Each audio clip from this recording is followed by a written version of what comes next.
Welcome into the Fantasy Sanctuary. We are back with another Best Ball show, and I'm joined by Matt Thornton. You might know him as Fantasy Weatherman or from his time with the Fantasy Wildcard Show. I know him as a good friend, one of the smartest Dynasty minds, both on Twitter and especially on this side of the pond. But tonight, we're not talking Dynasty, we're talking about God's game. That's right, Best Ball season. 22 more days left, and we're hunting down that $1 million on DraftKings. Matt, how many drafts you been doing? You been getting busy, or you just been enjoying a little bit of a more chilled kind of off season than you normally used to? I think in general, maybe a little bit more chill than usual. I've not done as many dynasty startups as what maybe I've been prone to over the last couple of years. Kind of learnt my lesson a little bit, but obviously with yourself pushing that best ball on me, I've kind of got hooked on that a little bit more. And I think this year, probably the most I've done so far in terms of best ball drafts. So getting myself ready for today's show, really obviously dragging me out of my known world of dynasty into your world of best ball. So hopefully together we can do something quite special with this build. Yeah, so Matt, you won an hour-long Skype call with me at the UKFFC and the Tombola, and you chose that prize out of those litany of ones on the table, and you chose that. And we talked about what we could do, and the last thing I'm ever going to try and do is give you dynasty advice, but instead we decided that this would be a good use of our time, and we are going to jump in a DraftKings draft soon. So if you're in the chat and if you're watching live, do be ready for that. But first, I'm going to pick your brains a little bit, Matt. First off, we just saw Treylon Burks go down today, and we're kind of like, some of the Twitter doctors are already speculating about this video that's basically filmed on binoculars that he might have torn his ACL. If that happens, do you think that DeAndre Hopkins gets a bump? Do you think that Chigozie Okonkwo gets a big bump? Or do you think it kind of is as it is because this offense could be a bit rancid as it is? Yeah, I mean, it's a tough one right now. Obviously, we don't know too much. It literally only happened a couple of hours before we started recording today. So we need to see the severity of that injury. Obviously, it didn't look great from what we've seen, and the rumours coming out from the guys on Twitter that know a little bit more about this than maybe what me and yourself know. But I think if it is serious and it could be a case for missing a large majority of the season or possibly all of the season, then yeah, I think there's definitely got to be some bumps somewhere for this offense. I know it's not really an offense that we've been super excited by over the last couple of years, but I feel like it could be taking a little step forward this year. Obviously, bringing in DeAndre Hopkins, I think he's going to get his fair share. I think he would have had it anyway, even if Treylon Burks was healthy. But yeah, guys like Chigo Okonkwo, I think he definitely could have now a more prominent role. Maybe someone like Kyle Phillips as well, a guy that had a little bit of buzz last year, coming in as a rookie, showed a little flash right at the start of the season, then kind of fade away, struggle with injuries a little bit. Maybe he's a guy that could see a bump, or whoever really steps into that number 2 role could see a little bump. But as I say, it's an offense that we know runs through Derrick Henry. He's the key part of this offense, and obviously he's gonna smash. And I think with Burks out, maybe they do lean on him like we know they've tended to do in the past. So yeah, just a tough situation. Obviously, I hate seeing anything like this so close to the season coming around. So I'm just hopeful that Burks can come back this year and play at some point, because I think he was in line for a great year. Yep, and we are going to get into a draft in a couple more minutes, but I'm just going to pick Matt's brain on a couple more things, because we have got through that kind of initial period of camp where teams are praising what they've got, and we've got to that point where the reinforcements are coming in. Teams have decided, okay, we don't have enough, and we're seeing the veteran running backs land, like at least in New England and New York so far. There's still rumors that Minnesota could bring somebody in, maybe even Cincinnati with Joe Mixon being in court this week. How are you feeling about those backfields with kind of the redraft ADP? Do you feel like, are you still in on Breece Hall and Ramondre Stevenson buying the dip, or do you feel like things have gotten too muddy to be taking them at the moment? Yeah, I think it's a tough one. Obviously, 2 different situations in terms of what's going on at the Jets and with the Patriots. I think with the Patriots, that's kind of been a backfield we've known for years has been an absolute mess when it comes to Bill Belichick and what he does at the running back position. But last year, he kind of repaid the favor of all the years of hurt we've had from him, having Ramondre Stevenson as that lead back. And I think bringing in Zeke Elliott, I'm not too worried about it, to be honest. I think a lot of people are thinking he's going to take a big chunk out of what Ramondre Stevenson was offering us coming into this year. But while I do think Zeke Elliott's going to be used at the goal line, we saw how productive he was at the goal line last year for the Cowboys. I think he got 12 touchdowns last year, so definitely had a nose for the end zone, whereas Ramondre Stevenson didn't really have that touchdown upside. I think he only got 5 or 6 last year. So bringing in someone like Zeke who can power through and get those short yardage short yardage runs is going to be useful for the Patriots, but I feel like Ramondre Stevens is still going to be the running back to own in that backfield. I think he's still going to see plenty of receiving work. And I don't think it's one of those situations either where if anything were to happen to Stevenson, that Zeke's then going to be the next man up and be the lead back. I feel like it then becomes that commit would become used to with the Patriots. So Zeke, not somebody I'm super interested in this year, but maybe as a late round dart throw and that can maybe get you a touchdown here or there in best ball. It could be worth a shot later on. And with the Jets, another really interesting move bringing in Dalvin Cook, because we all saw what Breece Hall did as a rookie last year coming in. Looked fantastic before that injury. Many touted him in Dynasty world anyway as the RB1 for Dynasty. The future outlook looked great for Breece Hall in that offense. Obviously suffered that tough injury. And now I feel like this move kind of shows that he's not going to be 100% for this year. We know anyway from ACL injuries looking to previous injuries. Guys like Dalvin Cook himself, I believe he had an ACL injury, didn't he, at the start of his career. And that kind of took him a couple of years to come back from anyway. So this is just a sign to me that the Jets aren't 100% confident in Breece Hall being back to 100%. So bringing in Dalvin Cook, he's somebody who knows. Still had a bit of juice left in him last year with the Vikings, and I think coming into the Jets, he's going to offer them something great in the running back position, and we'll just see what happens with Breece. Or maybe he's now somebody that we start more towards 2024 rather than this year. But looking forward to see how that backfield plays out. Yeah, and as Deft Angel says, Zeke can carry my Pierre Strong bags for a week or two, no more. That's a situation that plays out to be Zeke and Pierre Strong being together in a committee. Yeah, definitely. And we are going to jump into a draft in 2 minutes' time. But Matt, you obviously, you've put so much great Dynasty content out there over the last few years. And, you're one of the few people whose opinions I trust completely. And that at this time of year, everyone looks amazing in camp. But are there any rookies that you were hoping to hear hype around that you haven't so far, that you're feeling like, okay, well, that's maybe flying under the radar, or they're not living up to what I'd maybe hoped in their first year? That's a good question, to be honest. I think there's not really one that really stands out to me that I was maybe expecting a lot from, because a lot of the guys I tend to target are guys that are either obviously well known, the guys at the top of the drafts that you're looking to get hype, and they tend to get out of hype anyway because they are such well regarded coming in. Or I either go for the super deep guys that nobody really talks about, and it's not very often you find people talking about these deep guys until maybe they get a little shot later on in the season. So for me, there's no one really that stands out. Maybe someone like Rashee Rice. I thought he could be maybe getting a bit of hype. Obviously, in that Chiefs offense, there's kind of an opening there at the wide receiver position for somebody to step up. But it seems to be Sky Moore, a guy that I really liked last year, actually, that's getting that little bit of hype this year. So, I'll be great to see Sky Moore do well this year, but also I'd like to see Rashee Rice get that chance this year. And he's somebody that I think could have a chance if he steps forward in that offense.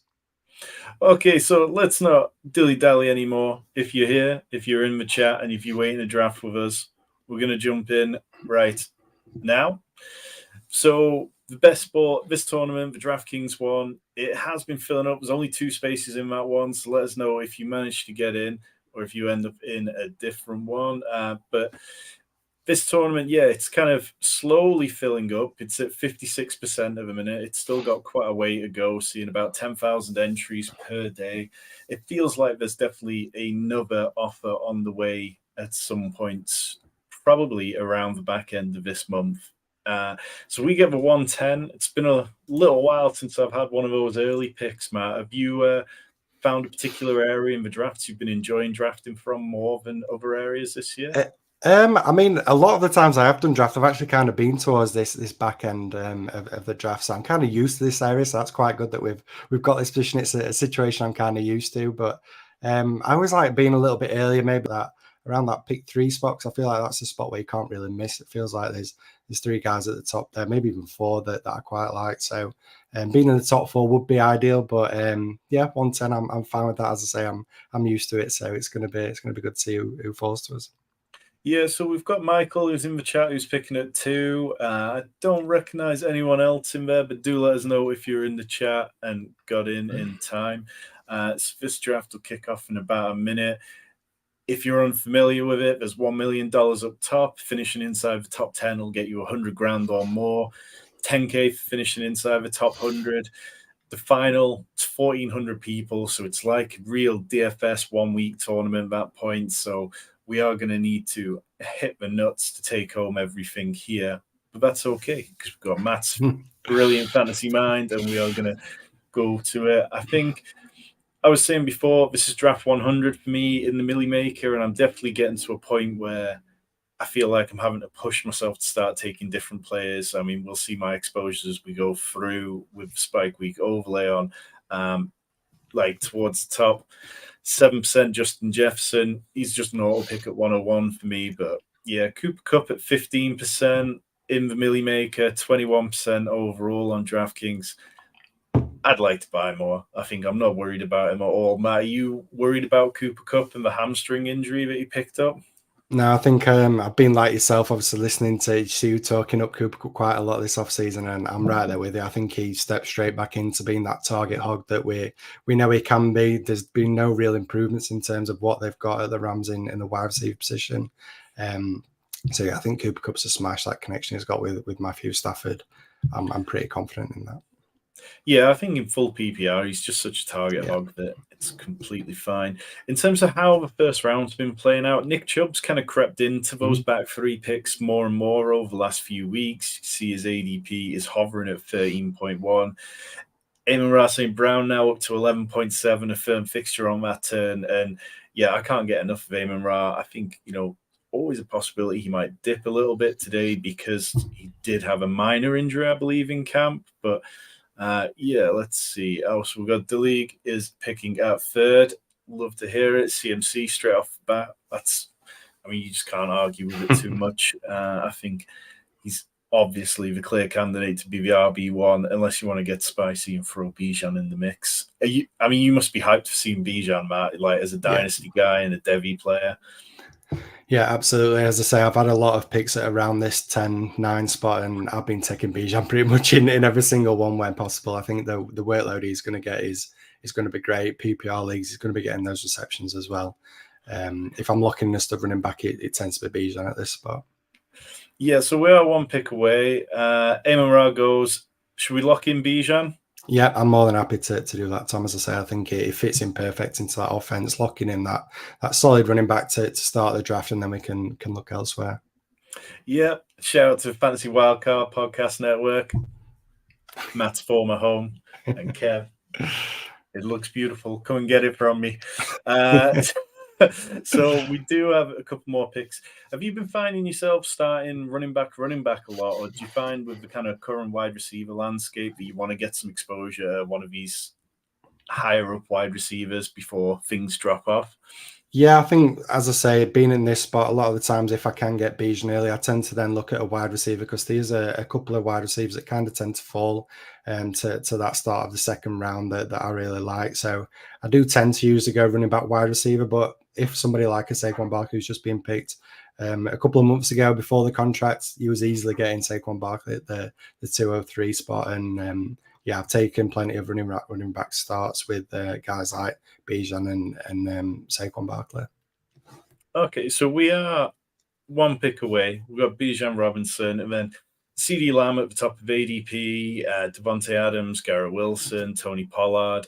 It's, there's not too many of these players who, I think if CD falls to us, we're getting 4 rounds of value, 4 picks value on that. I'd be banging the table with him, but he goes. So it's Devontae Adams, Garrett Wilson, or Tony Pollard. I've been trying to get more exposure to Tony Pollard, but I don't mind either of the wide receivers if you've got a strong lean, Matt. No, I'm a little bit like yourself, to be honest. I think Tony Pollard's somebody that I wasn't really super into, but I've started to come around to a little bit more, and I feel like he's got a great shot. So, happy to get Pollard there. Cool. So, one of the benefits of DraftKings is that so many different builds work on here. Like last year, we saw that even in the final, there was many robust RB teams. There were 0 RB teams. And kind of one key takeaway for me is that all those robust RB teams, so that was teams that took like 3 running backs in the first 4 rounds, they still all got 5 wide receivers by the time they left the first 9 rounds. So I think starting running back's completely fine. You can definitely open yourself up to still being in the quarterback market, being in the elite tight end market. There's plenty of value in these first 9 rounds. You just always want to get to that sort of wide receiver 4, wide receiver 5 before you get into the Allen Lazard, Juju Smith-Schuster sort of dead zone of wide receivers. Deft Angel saying tough to go RB this end of the board with who's around with 3, 4, 10. It does get a little bit dicey sometimes if we get a really wide receiver heavy draft. But there's a few guys I like and who I'm keen to get pick your mind on, Matt. But in terms of camp stuff, like we talked before about how everybody's looking amazing, everybody's looking great. But the rookie quarterbacks at the weekend, CJ Stroud didn't look particularly great. Bryce Young went 4 for 21 over 3 series against the Jets. Were you concerned at all about those guys? I mean, Anthony Richardson's named the starter now, and obviously Bryce Young's already been named the starter. But were you hoping for a little more juice in their first preseason games? I think it's tough. I mean, this is literally the first time that they're playing, I suppose you call it an NFL game. I know it's the preseason, but I mean, this is the first game. There's a lot of pressure on these guys. Guys like Anthony Richardson coming in, who's had that little bit of doubt around him as well in terms of what he can do as a passer, to come in and throw that early interception. It's tough to see. You want him to start well because I think the talent's definitely there for these rookies. But we've just become so accustomed to these rookies just waltzing into the NFL and dominating guys like the wide receivers, Justin Jefferson, Jamar Chase, these guys that are coming in and just tearing it up from week one. Basically, it puts a lot of pressure on these rookies coming in, and gone are the days of where you kind of expect these players to come in and take a little bit of time to adjust to the fast pace of the NFL. And I know it's still the preseason, but it'd been great to see him come out and throw 6 touchdowns, no interceptions, and do it Justin Fields, I guess, and just do these little screen passes that look great on the stat sheets. But I mean, it's the first game that they've played in terms of the NFL, and I'm not too worried myself. And if I'm getting any kind of dip, obviously coming from that Dynasty background, if I'm getting any kind of dip in terms of getting these players, I think long term, I think they're all pretty safe. To be honest, guys like Bryce, I think it's going to be great. Anthony Richardson obviously knows a little bit more risk there, but the upside is incredible with him. So not too worried personally, and I'm still very hopeful for these guys. Yeah, I think I've been probably slightly cautious on Anthony Richardson, more cautious than I would like because I got so heavily burned by Trey Lance over the last couple of years. But Anthony Richardson isn't Trey Lance. Trey Lance had a much bigger hill to climb straight away, and I always thought he could do it. And obviously that was misplaced trust and things didn't work out. But Anthony Richardson, he only ever had to compete with Gardner Minshew, who is not a good quarterback. He's not a fantasy-worthy quarterback as well. So I always felt like this was on the cards. Matt, we're 1 pick away. Obviously, we started running back, which kind of pushes a little bit more towards wide receiver here. The player ahead of us has got 2 wide receivers already with Jonathan Taylor, Ramondre Stevenson, Josh Jacobs at the top of ADP. And Cam Akers goes off the board there. Should we lock in a wide receiver with Debo, Amari Cooper, Jerry Jeudy, one of those? Yeah, I think at this point we've got to look at wide receiver. Me personally, I'm looking more at Jerry Jeudy. I think at this point, obviously, I'm open to 20 suggestions from you, Tom. But no, I'm fine with that. I like Jerry Jeudy. Cam Akers going off the board there. Yeah, that was interesting to say the least. He was thrown out of practice today fighting with Raiders players. So, I mean, when you're playing for this $1 million, Tom, you've got to get some fighters in your roster. I mean, this is what you want. Those guys that are going to put it all on the line for you. That's what you need. Got the dog in them. Yeah, so we'll be watching to see if that guy stacks him with George Pickens later on. But yeah, I do like Jerry Jeudy. I think like you go back and look at what he did like 6-7 games last year. He was producing at 2.7 PPR points per touch, which was the same rate as Justin Jefferson. The big difference was just that the Broncos couldn't stay on the field. They were making less plays than the Vikings. Yeah. And I'm not saying Jerry Jeudy is Justin Jefferson, but when you can be that efficient in a bad environment, it gives me a lot of hope that things could be pretty good this year. We are 1 pick away. In terms of the wide receivers, this is where it is going to dry up. We could go Debo, who I quite like. I feel like he's going to be the first option in San Francisco this year. But we could reach down a little bit to Mike Williams. Or do you want to scoop a bit of Ramondre value? I mean, it's tempting, but we have gone 2 running backs at the start. I'd probably lean a little bit more towards Debo, like you said. I quite like him again for this year. So I'm happy to get that second wide receiver, I think, at this point. Yeah, I like that. I think, like I say, Debo's somebody that I started the offseason quite down on Debo, and then the more and more that I looked into it and kind of looked at how things played last year, and you go, okay, well, when Brock Purdy was on the field and everyone was healthy, which was only a small window, Debo Samuel led the team in target share. after Christian McCaffrey got there was a bit of a worry that Debo would see less touches, but he went from 8.0 touches per game down to 7.8. It really wasn't anything that we can't deal with in fantasy. And yeah, we've missed out on the elite quarterbacks. This is kind of bypassed us now. And you look, the team here will be looking at Justin Herbert, no doubt, with Keenan Allen and Mike Williams. But I think that's kind of fine. We've got options for stacks with Jerry Jeudy, Deebo Samuel. Those are both quarterbacks that come cheap. And we can concentrate on what we need to do, which is probably drafting a good chunk more wide receivers. So, Matt, when you're sort of like approach things from a dynasty mind, do you ever find it hard kind of switching to redraft and best ball and thinking, like, weighing how much you're going to dive in on the rookies for this sort of stuff? Yeah, I think it is really tough going from that dynasty mindset and switching it up to redraft for me personally. Obviously, I invest a lot of time into dynasty, and it's hard to get out of that mindset. You're always thinking about maybe a year in advance, and obviously you don't need to do that in redraft. You've got to think of the here and now. But I think the one thing for me that has changed playing a lot more redraft and best ball is the running back position. I'm kind of looking at more of a redraft mindset when it comes to running backs anyway in dynasty. So running backs, I kind of feel like I've got a good gauge on, but it's these wide receivers, like you mentioned, looking at rookies. As I mentioned a few minutes ago, we've kind of been blessed with these rookies coming in and being awesome, but we shouldn't be surprised if rookie wide receivers maybe take a year or two to develop into what we expect from them. Maybe somebody like a Jerry Jeudy who just picked obviously didn't have the amazing rookie season that I think everyone expected out of him when he came in as a rookie. So it is tough to get out of that mindset. I'm always thinking of these rookies that are flashing and thinking there can be something for this year. But that dynasty mindset keeps me wanting to circulate back to these guys, which is tough. But I love the challenge of doing redrafting and switching my mind away from dynasty for a little bit. It's nice to have that break from just thinking about the long-term outlook and thinking more of the here and now.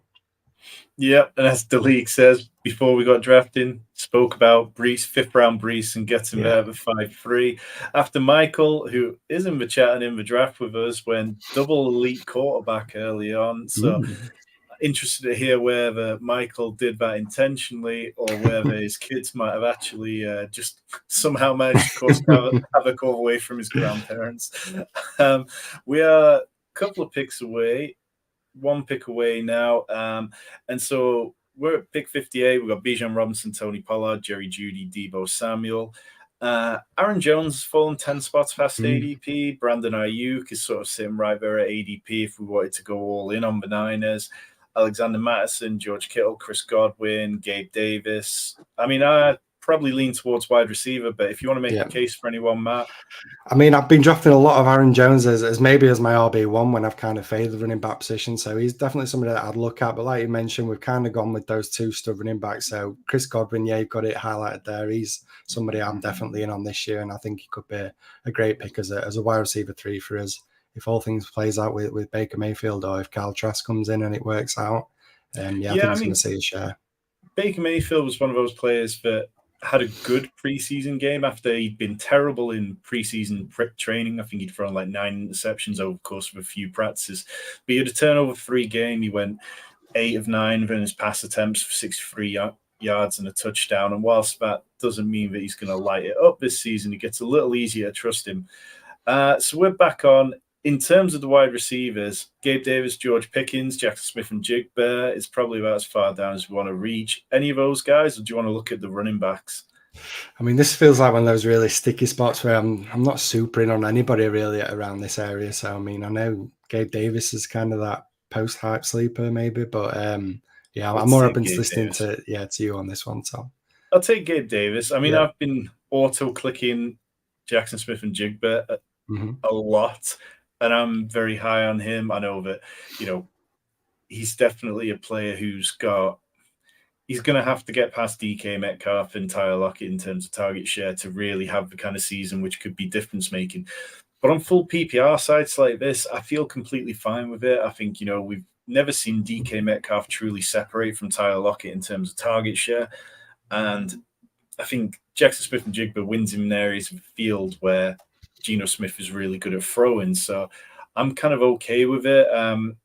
Was he your wide receiver 1 in Dynasty, Matt? Out of the rookies, Jack Smith-Njigba was definitely my wide receiver one. Really excited to see what he can do. It was interesting when he got selected by the Seahawks.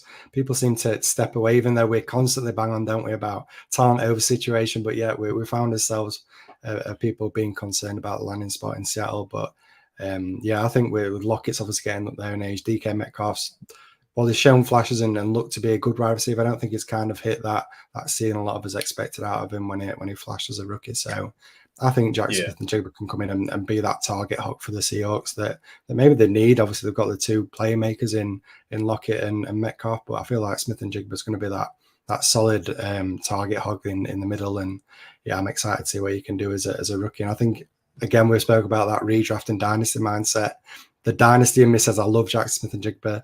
I wouldn't be too concerned in redraft, to be honest. People are seeing him as that wide receiver 3 in this offense, but he could easily be the wide receiver 2 straight away as a rookie. So yeah, I'm in on Jack Smith-Njigba. Michael says it seemed like a good idea in theory. Interesting to see where it goes. Michael, if you're setting up a Viking stack there as well, that'd definitely be fun. You got TJ Hawkinson, Jordan Addison. Death Angel asking, any thoughts on Alec Pierce's second-year breakout, like in better than Pittman with Richardson? Matt, how are you feeling about Pierce? He was a guy that I was never super into when he came in as a rookie, and he didn't show too much last year. I guess he's obviously coming into that second year. We constantly see wide receivers take that jump when they come in as sophomores. So he's definitely a guy that can take a step forward. It's how much do we trust Anthony Richardson and what he can bring to this offense. Obviously, a lot of people are going to base it on something like a Trey Lance that came in and when got the opportunity, didn't really show too much as a passer. And people are going to be concerned that Anthony Richardson's not going to have too many pass attempts. I think we know what he can do with his legs, so it feels like that's going to be the option. So we're back on the clock. 2 running backs, 4 wide receivers. Zay Flowers got steamed all the way up to this area of the draft. Brandon Cooks, Miles Sanders, Javonte Williams, Sean Watson, David Montgomery. Anybody particularly feeling, or Quentin Johnston? I really like Miles Sanders this year in terms of a redraft mindset. So if we're maybe looking to lock in that RB3, he's somebody that I really like this year. Yeah, I would say Miles Sanders. I think, this area of the draft is an area of draft where league-winning running backs have come from. And I feel like, Miles Sanders maybe isn't going to be quite the same ilk as like Leonard Fournette a couple of years ago or James Conner. But he seems to have a fairly clear avenue to sort of pass catching work. There's a bit of talk that I think it's the hamstring injury he's got might keep him out of training for another week.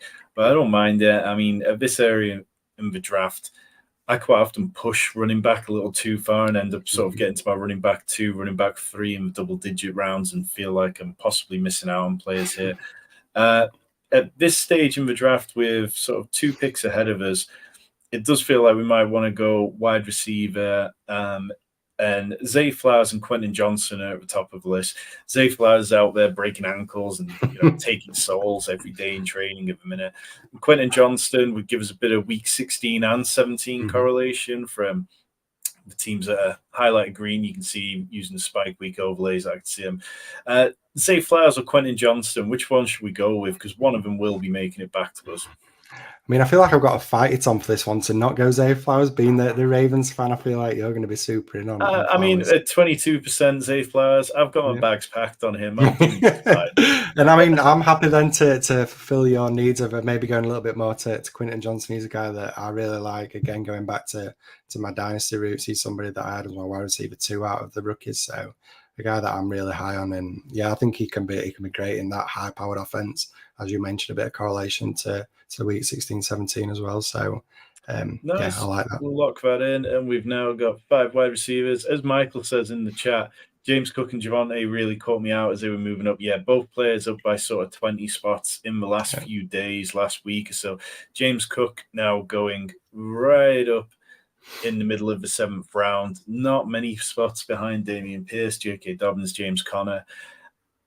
How do you feel about him? Because obviously your dynasty evaluations are ones which I always really trust. And obviously last year was completely unspectacular for him. He fumbled on his first touch, didn't he? And then it just never really got going. Do you think he can make that leap? I mean, I'll be honest straight away and say James Cook's a guy I've never really been on when the hype was building when he got picked by the Bills. I still couldn't get behind it. I mean, what he did for Georgia, he was more that receiving back and then going to the Bills, an offense where we know Josh Allen's not really targeted the running back a great deal.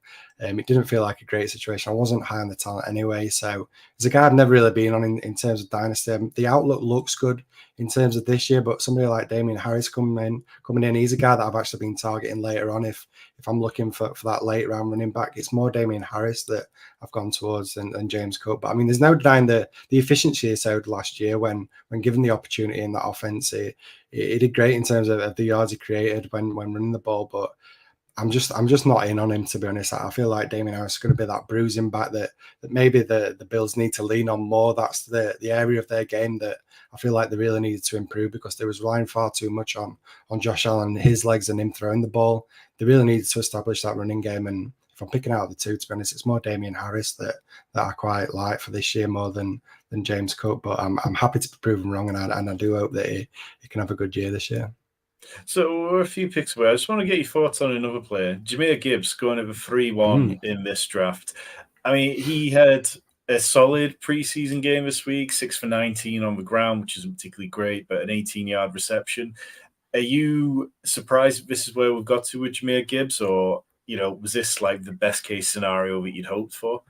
Yeah, I think in terms of where he's currently going in ADP, I think it's kind of that shiny new toy kind of syndrome, whereas because he's so fresh and he's kind of that unknown, we're all super excited by him and what he can do in this Detroit offense. It's obviously an offense that's improving, and I do quite like him as a player, and what he brings as a receiving back. Obviously, this being PPRs is great, but I do just have my concerns. David Montgomery being there. We saw what happened last year with Jamal Williams and him being the runner, and then DeAndre Swift being the receiving back. Obviously, different players, but yeah, I'm excited to see what he can do in terms of PPR. So it's round 9. We've got 3 running backs, 5 wide receivers. We can kind of go a different direction with this. Wide receiver is going to dry up soon. Nico Collins, Odell Beckham are the best bets here. Brian Robinson, Antonio Gibson, David Njoku. Any of those you want to go with, Matt? Pat Freiermuth? I've always got that running back love, so somebody like Antonio Gibson I really like. That receiving PPR work. Eric Bieniemy coming in. Yeah, we'll take Antonio Gibson, which again gives us a bit of week 17 correlation with the Niners, who play San Francisco to play the Commanders that weekend. So we're starting to build out that week 17 correlation a bit. And now with 4 running backs through 10 rounds, we have only 2 on a week 7 bye, but everything else is kind of freed up. We can probably punt running back till very late in the draft. So we'll be looking at we could take Aaron Rodgers unstacked. We could look to like backdoor stack it with Tyler Conklin later on, or Corey Davis. There's Odell Beckham falling 10 spots past ADP. Treylon Burks did go eventually just on that 9-12 turn. No news yet about him. We've got 30 seconds. Nico Collins, is he somebody you're in on, Matt, or do you want to look at the tight end position? I mean, I know you've been speaking quite a lot about Nico Collins. Obviously, ADP's been creeping up, but he's a guy that I've really liked, and I feel like he's going to get that opportunity this year. Obviously, with the offense, hopefully taking a step forward with the new rookie quarterback coming in CJ Stroud. Yeah, I'm happy to go Nico Collins here and roll the dice on what could be the wide receiver 1 in Houston.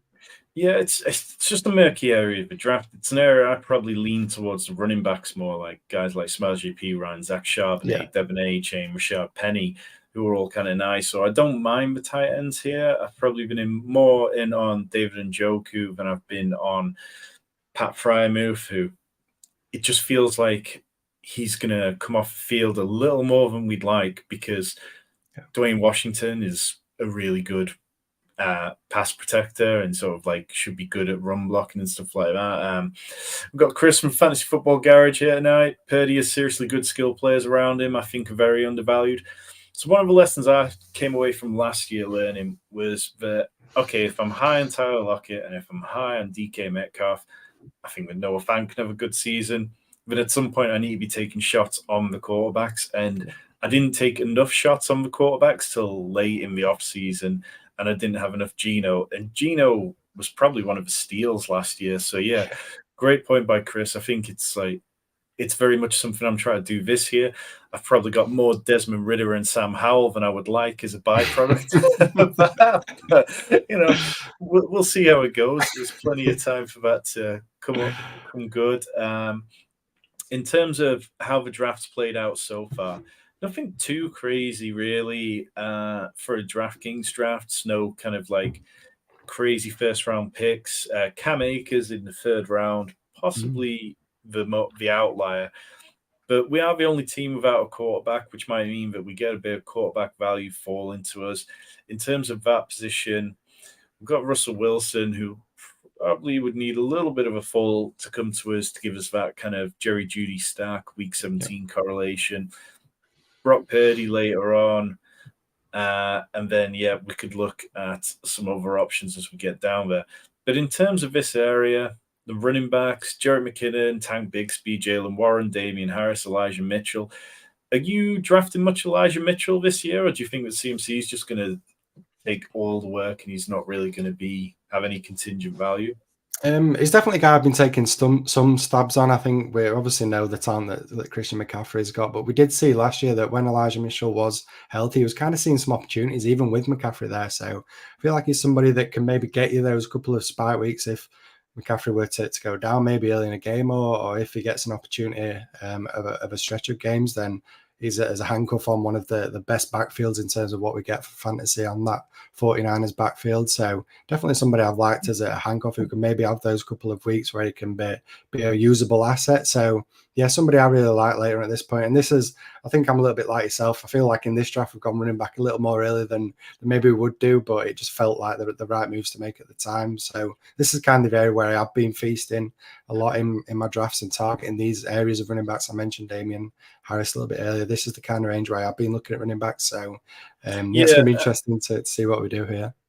Russell Wilson does go to a team who takes him unstacked. No Cortland Sutton, no Jerry Jeudy. Took Daniel Jones 2 rounds earlier. That's okay. We will not be bitter about it. We'll just move on. So in terms of looking at what we can set up, we could take Pat Freiermuth 20 spots past his ADP here. Yeah. I think that's a good value. I think, we don't have a tight end yet. And then that gives us another potential stacking partner with Kenny Pickett. We will have Brock Purdy, Kenny Pickett coming back. We've got Bryce Young. We could add to Miles Sanders if we truly believe he's going to throw the ball to him more.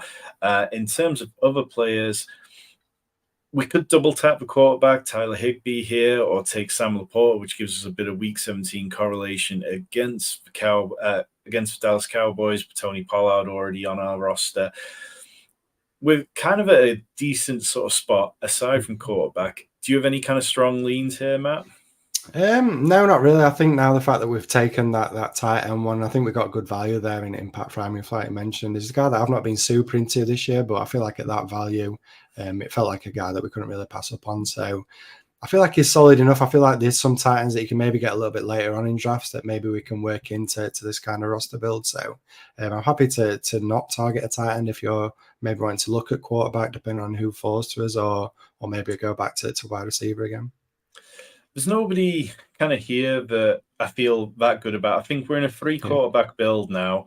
I think if we take Tyler Higbee, then it gives us 3 potential quarterbacks to come back to us on the next turn. Because now around pick 150 or 152, you've got this cluster of Matt Stafford, Brock Purdy, Kenny Pickett. Our next pick is at 154. And if we can get 1 or even maybe 2 of them when it comes back around, then I think that's going to be all right. Michael's saying he's getting nervous for us guys getting a quarterback. Hey, look, not all of us are going to take a quarterback in round 3, followed by a quarterback in round 5, Michael.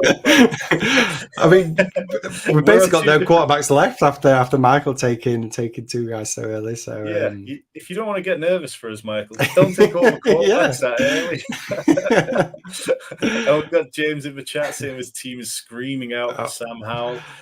I mean, James, a Washington fan, he's getting rather sick of me and Rich just laying into the Commanders. Well, I'll say something nice because I like Sam Howell. He's a guy that I really liked as a rookie. It was a shame to see him fall in the draft, but I think given the opportunity this year, I'm hopeful he can do something with that Commanders offense. Like you mentioned, with the weapons that they've got there, they've got some solid wide receivers in Dotson and McLaurin. So yeah, I'm confident in Sam Howell being able to do something this year.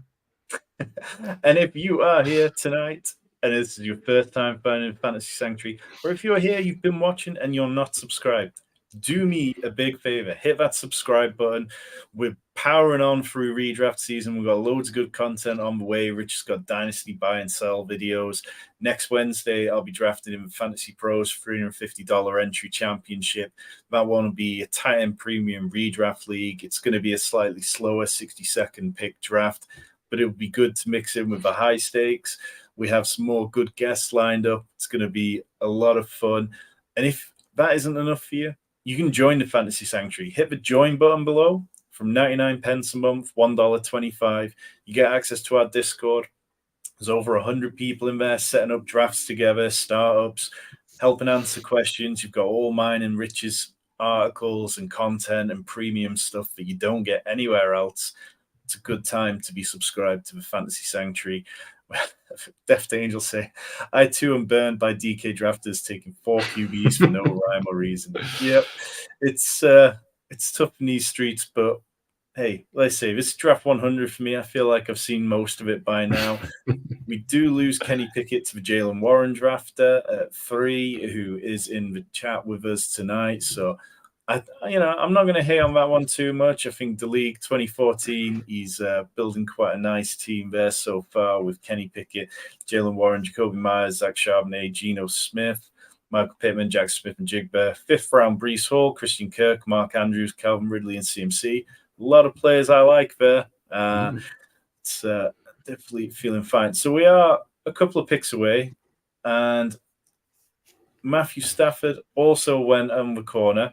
So it feels like we've just got to lock in Brock Purdy here straight away and just make sure of that one. In terms of other quarterbacks, CJ Stroud down a little bit further will give us a bit of correlation. We could take Mac Jones with a Patriots player as well. Do you want to lock in another quarterback here? It's a bit of a reach against ADP, or in terms of wide receiver, we could take Mingo, we could take Alec Pierce, Curtis Samuel, running back, Foreman, Devin Singletary. I mean, there's nobody that's really standing out to me as somebody I'm desperate to grab. So, I mean, if we want to secure a QB2, I'm fine with that. Or, let's go. Yeah, let's go Donovan Peoples-Jones. I'll just throw the wild card pick in there because he's a player who I had plenty of last year and he did really well for me, and I haven't had enough this year. And I think there's definitely a world where he ends up being the wide receiver 2 over Elijah Moore, who I'm perhaps a little lower than some people. Are you back in on Elijah Moore, Matt, or do you feel like, you've seen the downside too much? Well, let's just say I'm probably more in on him than what I was maybe this time last year. But I mean, he's got an opportunity again, hasn't he, going to the Browns and trying to establish himself as that wide receiver 2. I know your co-host Rich was really high on Elijah Moore as a rookie, so he'll be hopeful that he can take that step forward this year. But I agree with you. I think Donovan Peoples-Jones, he showed flashes last year of that he can be that solid wide receiver 2 in this offense, and he's obviously got that bit of chemistry already with Deshaun Watson. So I like the pick. I think he can definitely be that wide receiver 2 in this offense. But Dynasty man, I'm hopeful for Elijah Moore just because of that hype that he had as a rookie. But I like Donovan Peoples-Jones as well. So one pick after we took Brock Purdy, Jordan Love went off the board. The weekend he went 7 of 10 for 70 yards and a touchdown in 2 series. Spread the ball around a lot to 5 different pass catchers. How are you approaching Jordan Love this year? Because I really struggle to get on board with it. I feel like the contract he signed seemed a bit like a chicken shit way out. And we've just seen so little of him. His deep ball rate was really poor when he was on the field. But it feels like this Packers offense, they can play fast. We've got a lot of young, exciting options. Do you think I need to be getting more Jordan Love in my life? I'm like yourself, Tom. He's not somebody I've been super into. I think it's the whole situation from him being selected so early by the Packers, then sitting behind Aaron Rodgers. Then you keep seeing these clips of training camp where he's thrown into the nets and missing it by 10 yards over the top or into the ground. And there was never really any buzz about him. And when he came and got the opportunities when Rodgers was hurt, he didn't really show anything too spectacular. It made you think, yeah, he's going to be the franchise quarterback moving forward. So I've never really been able to get over that. And like yourself, not really somebody that I've invested too much in this offseason.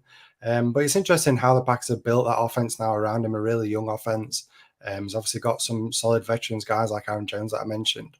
I think that's why I'm so in on him this year. I think he's going to be a great safety valve for Jordan Love, being that running back that can catch the ball. So, yeah, if he can do that, get the ball out of his hands quick, he's got playmakers, Christian Watson, Aaron Jones, as I mentioned, and Reed as well that they've selected. So, yeah, I'm interested to see what he can do this year. So 2 picks away, we've got Bryce Young kind of towards the top of ADP. We mentioned we obviously have Miles Sanders already. Tajay Spears is there, which gives us a bit of correlation with our Nico Collins pick across both week 15 and 17. Taysom Hill, which gives us correlation as well. Any of these players you really want to go for? I think if we take one more running back around here, we'd be pretty much done at the position. Yeah, Tajay Spears is a guy that I'm really interested in this year. Obviously, I know he's behind Derrick Henry, who's arguably one of the best runners of the ball that we've seen for years in the NFL. So he's obviously got a big hurdle to get around in terms of getting touches, but he offers something completely different to what Derrick Henry offers. And if he can find his way into that role of being a pass catcher, or if Henry goes down, we've got a good running back. Yeah, and CJ Stroud makes it back to us. We've got week 15, 16, 17 correlation with him. Falls perfectly into our lap at ADP. And now we've got a quarterback room of Brock Purdy and CJ Stroud. If that doesn't scream high ceiling, I don't know what does. But it feels like, 2 Shanahan offenses. We've seen Shanahan's coaching tree go out there and be sneaky good at times. I think the Texans' offensive line is going to be good. And although CJ Stroud hasn't been named the starter yet, it feels inevitable that he will be, and that it'll be, good value for most of the season. So I'm in on that. Was he your quarterback 1 coming out, or were you in the Anthony Richardson or Bryce Young camp? He was actually my quarterback 1 in terms of the rookies coming in after the NFL draft. I kind of was forced to put Anthony Richardson at the quarterback round just because he went so early to a great offense in the Colts and obviously a great new coach that he's got there with the Colts coming over from the Eagles. So the situation kind of bumped Anthony Richardson up to being the QB1, but CJ Stroud, for me, in terms of talent, he's right up there at the top, and I think he's fallen into a situation where it might be a little bit rough going to start the year. Maybe this year could be a little bit rough, but he's got some weapons there. I think with the Texans, a new head coach coming in as well, as you mentioned. So yeah, I'm excited to see what he can do, and hopefully he can come in and all guns blazing to kick off as a rookie. So Zamir White went in the 15th round. He's been creeping up draft boards because Josh Jacobs still hasn't signed his franchise tag, still isn't practicing with the Raiders.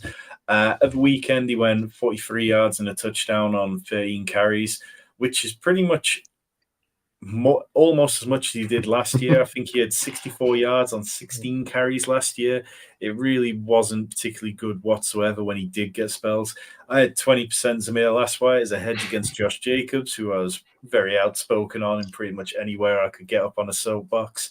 Are you hopeful Zamir White can take a step, or do you think he's just merely treading water till Josh Jacobs gets back? We are a couple of picks away, but I'll let you get into that for a moment. Yeah, I think I've not really got too much more to add, to be honest. I think, like you said, I think if Josh Jacobs doesn't sign that contract, does sit, then yeah, he's got a great opportunity there with the Raiders being the lead back. But I think long term, he's a guy that suffered with 2 terrible injuries in college, 2 ACL injuries. So obviously got a lot of issues in terms of what he's got over to get into the NFL. And I just worry maybe he hasn't got that durability that we hope for in terms of what he can do moving forward. But yeah, if he gets an opportunity this year, he's got to grasp it, I think, with both hands, because it feels like this is the one and only opportunity he could get if Jacobs does sign that contract for a long-term deal. We're back on the clock. Baker Mayfield is the last starting quarterback who's out there. He'd give us a stack with Chris Godwin, which works well for me. Should we just lock him in? I'm fine with that. Yeah. I think we needed him for this quarterback room of Brock Purdy, CJ Stroud, and Baker Mayfield. But we're plenty of high ceiling players elsewhere. We've got a 3-5-7-2 build. We'll probably need another tight end, possibly push another running back. But we can definitely be looking at wide receivers. Is there any of these wide receivers towards the top of the list, Matt, that you'd like to make a case for, or should we push wide receiver and instead just get on board with one of these tight ends who are going to dry up quite quickly?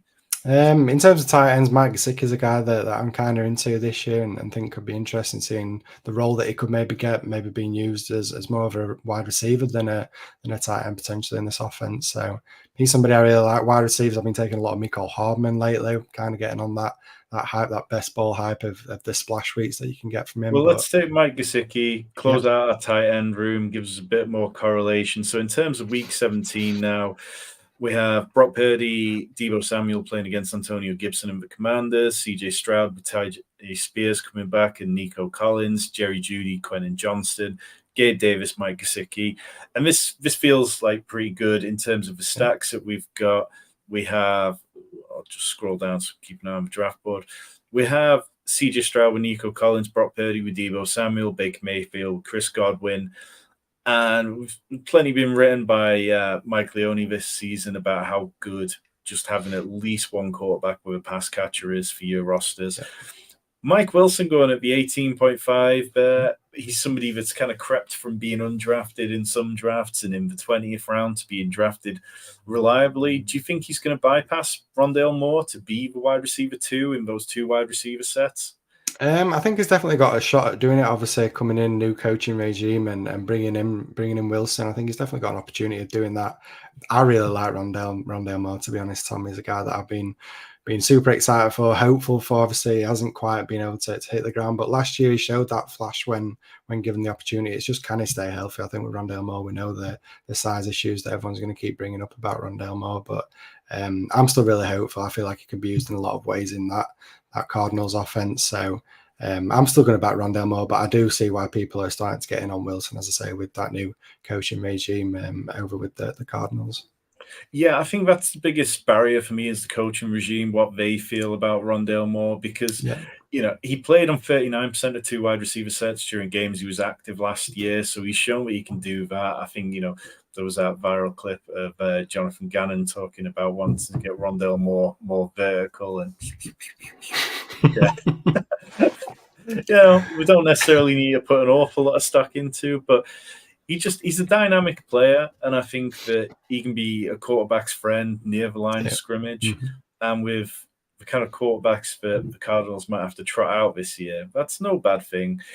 We have 3-5-7-3, Bijan Robinson, Tony Pollard, Jerry Jeudy, Deebo Samuel, Chris Godwin, Gabe Davis, Miles Sanders, Quentin Johnston, Antonio Gibson, Nico Collins, Pat Freiermuth, Tyler Higbee, Brock Purdy, Devon Peoples-Jones, Tajay Spears, CJ Stroud, Baker Mayfield, Mike Gesicki, and we are about to be back on the clock.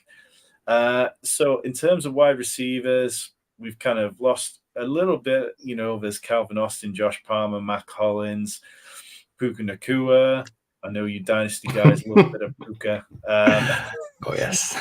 Jalen Tolbert, who's creeping up after making a catch yesterday. Do you want to go with Puka? I mean, yeah, why not, Tom? Let's get Puka in there. He's a guy that I really like in terms of Dynasty. If he can get that opportunity early, we know there's not a great deal of wide receivers there with the Rams that have shown too much outside of Cooper Kupp. So we've got a 3-5-8-3 build. I mean, with our running back, Bijan, Tony Pollard, Gibson, Miles Sanders, and Tajay Spears, I feel fine leaving that at 5. Do you want to push it? So in terms of wide receivers, anybody you want to bang the table for? I mean, it would have been Puka Nacua, so I'm happy for you to take this last one. Let's take Demario Douglas. So many people around the Patriots are convinced that he's going to have a big role. I think he's going to be a decent difference maker because he's not being drafted in every draft, and he gives us a bit more Week 17 correlation. So when the Bills play the Patriots in Week 17, Gabe Davis, Demario Douglas, and Mike Gesicki. That is what we're hoping for, people. Michael asking, as a full Galaxy Brain 20th round pick, if you guys had any thought about potential for Darnold to get in San Francisco, I'm going to be honest, it's not something I do because I just don't want to take zeros constantly. And I think Baker Mayfield is enough of a question mark. CJ Stroud could be a little bit of a question mark early on. And I feel confident that Brock Purdy is going to be out there early and we saw the quotes from Kyle Shanahan saying that he'd have to completely melt in practice in order to not be the starter. So I don't think it's something that I'm really doing on these kind of teams where I've got 3 quarterbacks. If we'd been locked out of Baker Mayfield, then I possibly would have considered it a bit more. But because we secured what looks to be 3 starting quarterbacks, I'm kind of fine with that. And Michael just followed it up saying I have a few $3 teams with San Francisco receivers. Stuck with QB1, took him as a handcuff QB3. Yeah, that's kind of exactly what I was saying. I don't mind that at all. Last few kind of tight ends going off the board as we wrap things up. But our team, Bijan Robinson, Tony Pollard, Jerry Jeudy, Deebo Samuel, Chris Godwin, Gabe Davis, Miles Sanders, Quentin Johnson, Antonio Gibson, Nico Collins, Pat Freiermuth, Tyler Higbee, Brock Purdy, Donovan Peoples-Jones, Tajay Spears, CJ Stroud, Baker Mayfield, Mike Gesicki, Puka Nacua, Demario Douglas. I think what we've got there at the end is something I really like, because getting weird with those last 2 picks, there are not going to be many teams at all who have Puka and Demario Douglas paired. And those can sometimes be the kind of key differences that help. Michael, your team out of the 2 spot where you started, Jamar Chase, T. Higgins. Let me just make sure I don't press the wrong button. Josh Allen, TJ Hawkinson, Joe Burrow, Jordan Addison, J.K. Dobbins, Cortland Sutton, Elijah Moore, Rashad Penny, Dalton Kincaid, Damian Harris, Rashee Rice, Jaden Reed, Jonathan Mingo, Chuba Hubbard, Luke Musgrave, Ty Chandler, Lenny Fournette, and Deontay Harty. Looks like a very nice team. I've got to say, for a team that started with 2 quarterbacks early, it's tricky because you always feel like you're chasing one position, and it was a pure 0 RB team starting with J.K. Dobbins in the 7th round, which is a screaming value still, in my opinion. But, you got those kind of 5 wide receivers through 9 rounds. You got a late hero approach, an elite tight end. I think it's nice. Anything standing out to you on this board, Matt? Just ours, Tom. I think our roster's looking pretty good, to be honest. I think that's a lock for that $1 million. So yeah. So and then of course we've got a Trinta at the 3 spot. I like that team. BMC, Ridley, Andrews, Kirk, Breece Hall.